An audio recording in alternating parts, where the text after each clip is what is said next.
صرف 10 بار پڑھے عظیم اجر اور برکتیں پائے۔ لا الہ الا اللہ وحدہ لا شریک لہ لہ الملک ولہ الحمد وہو علی کل شیء قدیر۔ اللہ کے سوا کوئی معبود نہیں، وہ اکیلا ہے، اس کا کوئی شریک نہیں، تمام بادشاہت اسی کے لیے ہے اور تمام تعریف اسی کے لیے ہے اور وہ ہر چیز پر قدرت رکھنے والا ہے۔ سیدنا ابو ہریرہ رضی اللہ تعالیٰ عنہ سے روایت ہے کہ آپ صلی اللہ علیہ وآلہ وسلم نے فرمایا، جس شخص نے فجر کی نماز کے بعد 10 مرتبہ یہ کلمہ پڑھا، لا الہ الا اللہ وحدہ لا شریک لہ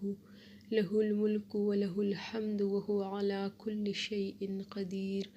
اللہ کے سوا کوئی معبود نہیں، وہ اکیلا ہے، اس کا کوئی شریک نہیں، تمام بادشاہت اسی کے لیے ہے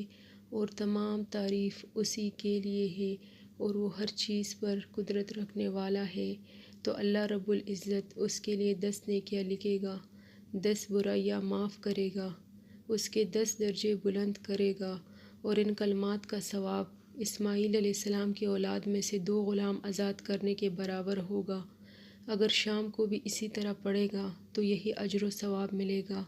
اور یہ کلمات صبح تک اس کے لیے شیطان سے حفاظت ثابت ہوں گے۔